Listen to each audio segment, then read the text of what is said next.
Assalamualaikum warahmatullahi wabarakatuh.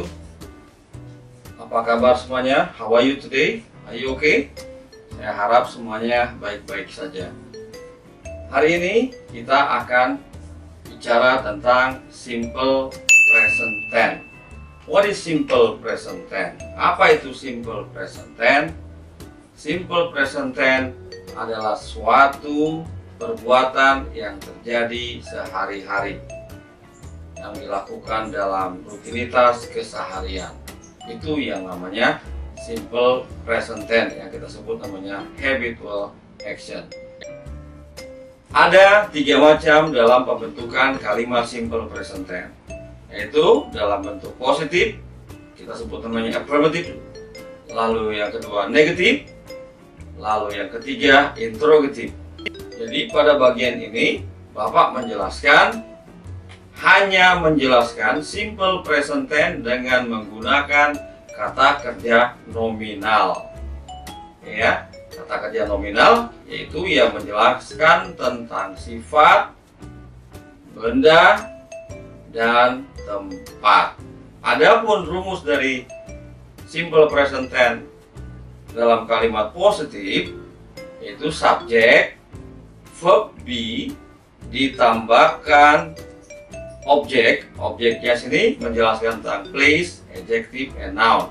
Yang kedua, dalam bentuk negatif yaitu subjek ditambahkan verb be, lalu ditambahkan not, dan ditambahkan objek. Ingat, objek di sini menerangkan tentang place, adjective, and noun. Dan yang ketiga, bentuk interrogatif atau bentuk pertanyaan, di mana verb be-nya itu diletakkan di depan, baru ditambahkan subjek, lalu objek. Objek di sini, Bapak ulangi lagi, menjelaskan tentang place, adjective, and noun. Adapun dalam pembentukan kalimat positif, kata verb be di sini mempunyai arti berada, ada, ialah untuk kalimat yang namanya kalimat positif. Sedangkan dalam bentuk negatif artinya bukan, tidak. Dan dalam bentuk pertanyaan artinya apakah. Nah, sekarang Bapak akan memberikan kalimat positif dan rumusnya. Ya, kalimat positif dan rumusnya. Kita ambil contoh dari Bapak Presiden. Mr. Joko Widodo is the President of Indonesia. Mr. Joko Widodo is the President of Indonesia. Jadi, to be yang dijelaskan di sini menjelaskan Presiden Indonesia. Subjeknya siapa? Bapak Jokowi. Karena subjeknya itu Bapak Jokowi, maka verb be di sini dipakai is. Ya, verb be di sini dipakai is because it is refers to the President of Indonesia. Mengacu kepada, menjelaskan kepada Presiden Republik Indonesia. Itu dalam bentuk positif. Lalu yang kedua, dalam bentuk negatif. Bentuk negatif itu gampang sekali juga. Jadi rumusnya itu ditambahkan aja subjek, lalu is mr. Di sini is mr itu sebagai verb be, lalu objek. Objeknya di sini adalah menerangkan, ingat, menerangkan place, adjective, and noun. Bagaimana contohnya? Kita ambil dari contoh sebelumnya. Selalu sebelumnya Bapak cerita tentang positif, Bapak rubah kalimat positif itu menjadi kalimat negatif. Menjadi apa? Menjadi Mr. Joko Widodo is not the President of America. Mr. Joko Widodo is not the President of America. Dan yang ketiga adalah bentuk pertanyaan atau interrogative in English. We call in English interrogative. Bagaimana rumusnya? Rumusnya yaitu ada verb be-nya di depan, lalu subjek, lalu diikuti oleh objek. Objek di sini adalah place, adjective, and noun. Oke, apa objeknya? Place, adjective, and noun. Bagaimana contohnya? Bapak ambil dari satu contoh yaitu dari kalimat positif. Tadi sudah Bapak rubah ke negatif. Lalu sekarang Bapak rubah lagi ke dalam bentuk interrogatif. Bagaimana rumusnya tadi? To be-nya taruh depan kan?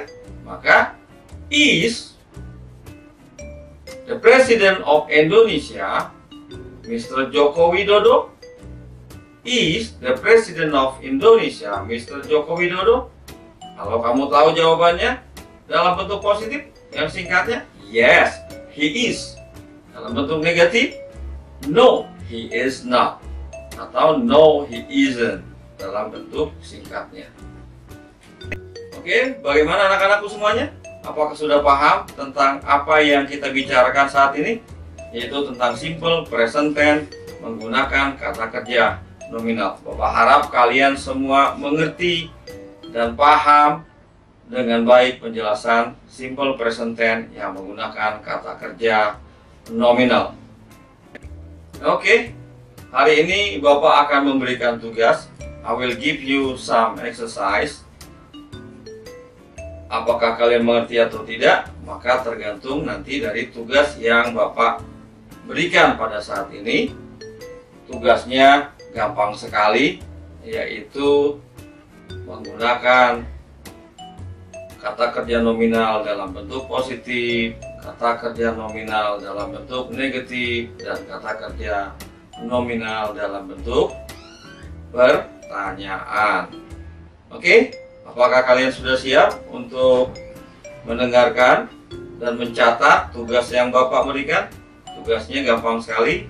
Number one, saya tidak berada di sekolah setiap hari Sabtu. Pak tambahkan keterangan waktunya, setiap hari Sabtu. Nomor 2, Sharon bukanlah murid SMP 83. Bapak ulangi, Sharon bukanlah murid SMP Negeri 83 Jakarta. Itu untuk kalimat negatifnya. Dan yang terakhir, kalimat interrogatif.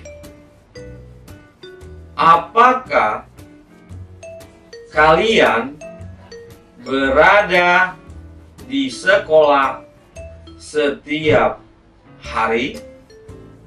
Apakah kalian berada di sekolah setiap hari? Oke, hanya 3 contoh masing-masing dikerjakan dan gampang sekali. It is easy to do that, and then please write down on your notebook. Oke, pada saat ini penjelasan tentang simple present tense menggunakan kata kerja nominal Bapak akhiri, dan pada bagian kedua nanti di episode mendatang Bapak akan menjelaskan pembentukan simple present tense yang menggunakan kata kerja verbal. Okay, I think today is enough to tell about simple present tense using verb in nominal, yaitu yang menggunakan kata kerja nominal. Yang benar itu semuanya hanya dari Allah Subhanahu wa Ta'ala. Yang salah karena Bapak seorang manusia pasti ada salahnya. Mohon maaf lahir dan batin. Sampai jumpa di episode berikutnya dengan simple present tense yang menggunakan kata kerja verbal. Thank you and see you next episode. Assalamualaikum warahmatullahi wabarakatuh.